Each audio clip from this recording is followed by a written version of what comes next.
Hey guys, Dempsey here, and coincidentally, so is 2021. You know what that means, right? It's time to talk to you about the films that I'm looking forward to the most this year. So, let's begin.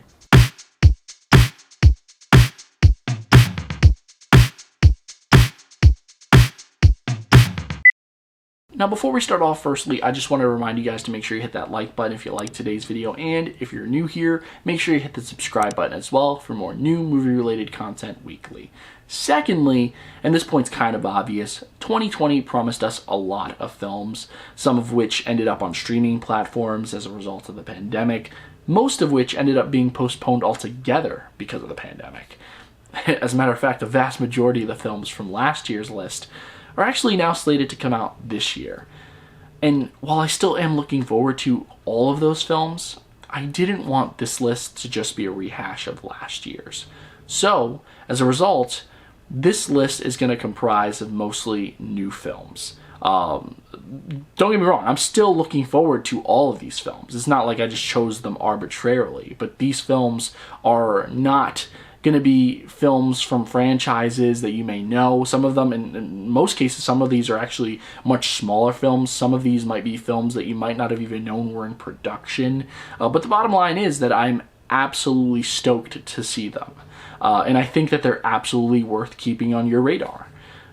Now, I can't lie, there are a handful of films from last year's list that did make their way onto this year's too, but that's only because, if anything, the hype has heightened for them since I last spoke to you about them. But enough with the list, okay? I don't want to talk to you about it anymore, I want to tell you what's on it. So, the first film that I'm looking forward to this year is, fittingly, something that was filmed during the pandemic, and it comes out in 2 weeks, and that is, of course, Malcolm and Marie. There hasn't been a single thing that Sam Levinson has done that I haven't loved, and honestly, this black and white drama starring Zendaya and John David Washington looks to continue that trend. The film will reportedly follow a conversation between a couple over the course of one night that slowly spirals into a conflict. And if it's anything like that special episode of Euphoria from last month, I think we're all in for a treat. The unbearable weight of massive talent. A Nicolas Cage film about Nicolas Cage? That's not a documentary? I think the movie gods have been listening. Okay, this film follows Nicolas Cage playing himself as he's kidnapped and forced to act like some of his craziest and most iconic characters in order to survive.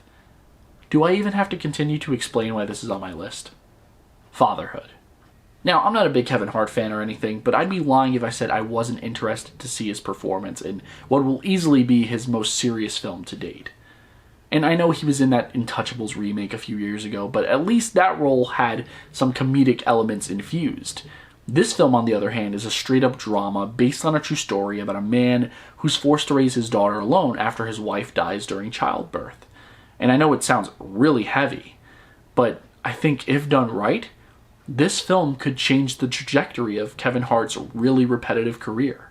Godzilla vs. Kong. Now, this is one of 3 films from last year's list that I've carried over onto this one, and obviously it's because my hype for this film has not died down one bit. And that might be surprising to you because we really haven't gotten any promotional material for it. We have not gotten a full trailer for this film is what I'm trying to say, yet I am still extremely excited for it. And it's pretty much because I never thought I would live to really see an event like this. I mean, I never thought I'd live to see something like Avengers Endgame, but like this, to see these 2 incredibly iconic titans face off, I dare I say it could be the movie event of the summer. At least I hope it is, because I kind of am nervous for it too, because I feel like its success will determine the future of the Monsterverse. I mean, let's be real, we haven't really heard any plans for future films after this film, or, you know, any more exploration into that universe after this film. So, I'm incredibly excited to see it. I cannot emphasize that enough. Now, I have no idea how the hell they're going to balance these 2 characters, let alone all the human characters that are running around in the background, trying to explain everything to us, but I can't wait to find out. F9. Now, this is the second film from last year's list that's made it onto this one, and I think it's pretty obvious why. I mean, after all, it is the Fast and the freaking Furious. I mean, they literally gave us a 5-minute teaser trailer for this film. Unheard of. And only the Fast and the Furious could do something like that.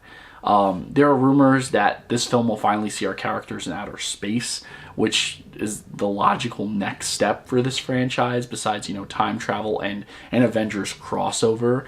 But I think what's most important, or the thing that most people should be aware of with this film, is the fact that it's going to be the start of the franchise's final trilogy. It was actually announced within the last year that they're not just capping the franchise at 10 anymore, which was the original plan. They're making 11 films. And this would be the start of that. So, there's going to be a lot of interesting build-up and a lot of things set up that they're going to want to explore over the next couple of films. And I am super excited to see what those things are. I'm actually so excited for this film that for the first time ever on this channel, I'm going to be going back in this franchise and reviewing every single film in it, with the exception of Hobbs and Shaw, because I already did that one, in anticipation of this film's release. And yeah, hopefully you guys will join me, and hopefully this film actually comes out this time around. The Conjuring. The devil made me do it. Not since The Exorcism of Emily Rose has there been a horror film set within a courtroom. Until now. This third Conjuring film revisits Ed and Lorraine Warren, played by Patrick Wilson and Vera Farmiga, as they try to get to the bottom of a death of a young boy. The only problem is that the defendant claims that the devil made him do it. Oh, that's why they call it that. In the Heights. Now, this is actually the third and final film from last year's list that I brought over to this one, and if I'm being honest, it was my #1 anticipated film of last year. I don't know exactly where it falls this year. It does have some really tough competition, but nevertheless, I'm still excited to check it out. I remember so vividly going to see the original Broadway show, buying the soundtrack from the stand afterwards, going home and burning all of the songs for days, weeks, months, singing all the songs even though I had no idea what some of the words meant because I wasn't that fluent in Spanish at the time. And I'm so excited to revisit this material and experience that nostalgia. Now, I do believe last year I did express some concern with John M. Chu being the director just because, he doesn't have that good of a track record as a director. But in the time since, I think I've let a lot of that concern go because I realized that more than anything, this is Lin-Manuel Miranda's vision. And I think that that's going to shine through most of all. I just really want to see how they adapt it from the stage to the big screen, because in filming this, New York was their playground.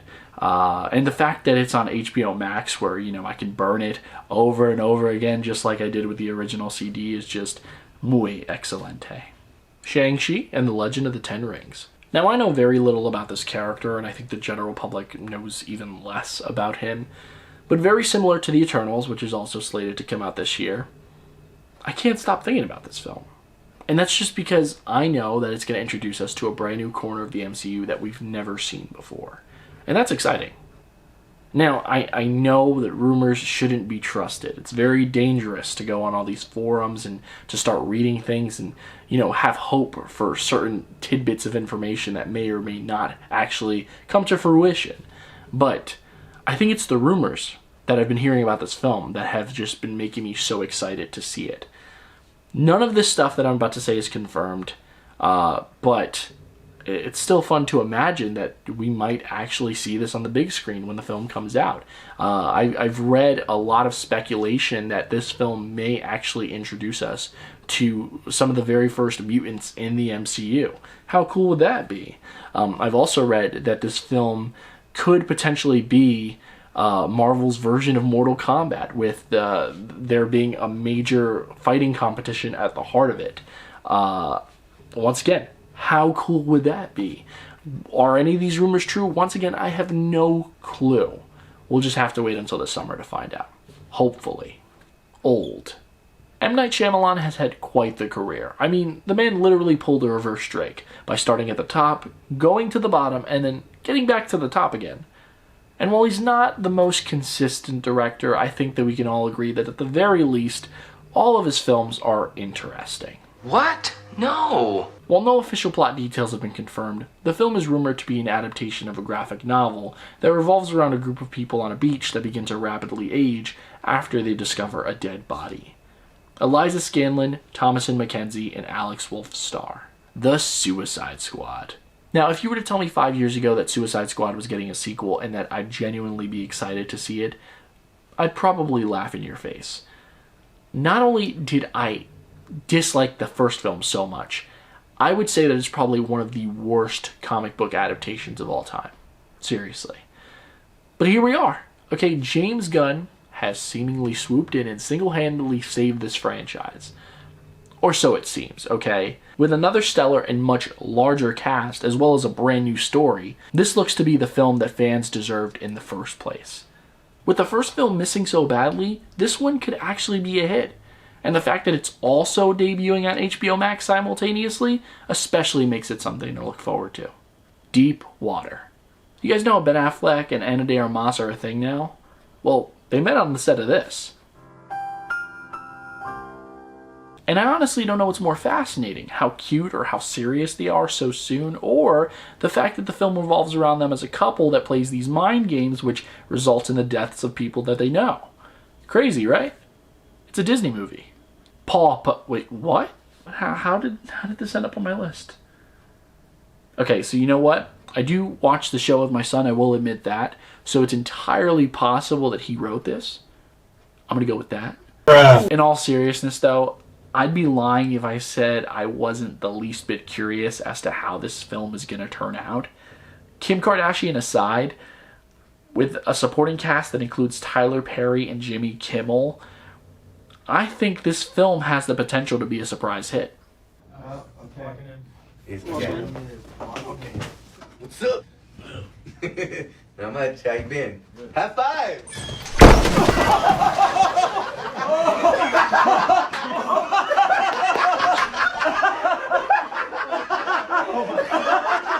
Jackass IV. Having experienced so much pain and loss off camera since the last official entry in the franchise, the cast of Jackass has seemingly found it in themselves to reunite for another candid camera project that's sure to be absolutely hilarious. But what I'm most excited to see is just how far these guys can still take it, despite the fact that they've all aged considerably. Halloween Kills. The latest iteration of the Halloween franchise, released 3 years ago, finally did something right. And as a result, horror fans like myself are reaping the benefits. I cannot wait to find out what happens in the second sequel to the original Halloween film. How the hell is Michael Myers going to escape the flames that we last saw him in? More importantly, what the hell is he going to do next? I guess we'll just have to wait until Halloween to find out. But even when we do, that won't be the end.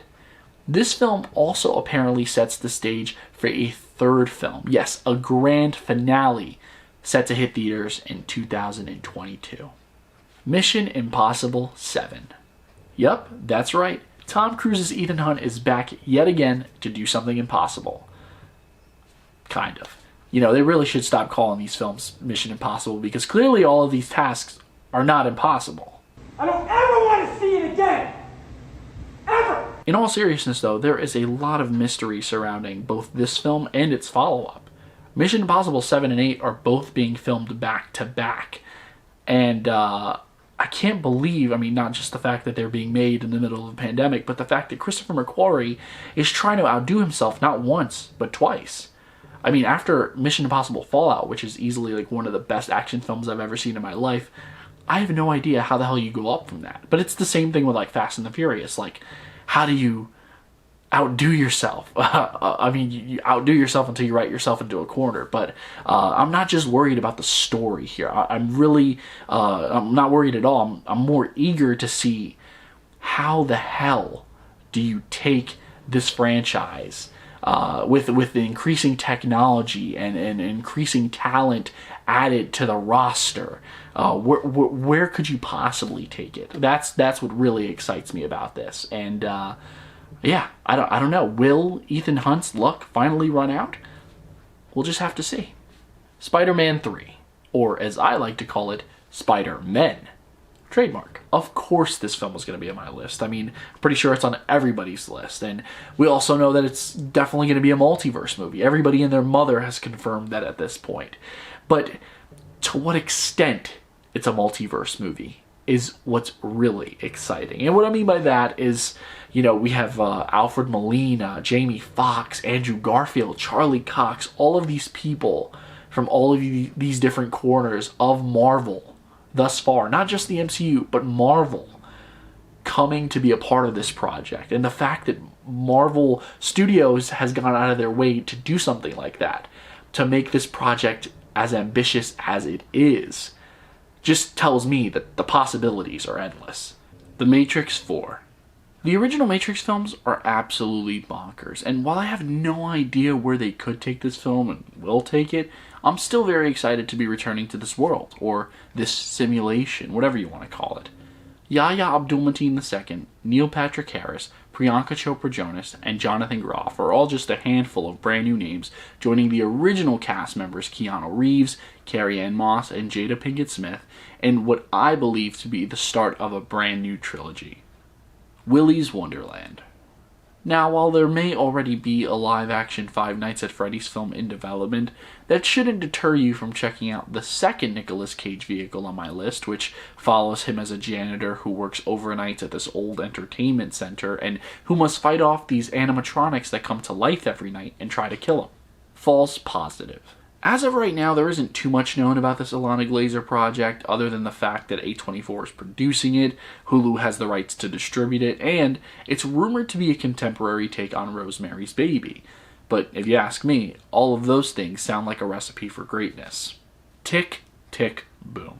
Between In the Heights, his work on the upcoming animated film Vivo, and this, his directorial debut, Lin-Manuel Miranda is poised to have another really great year.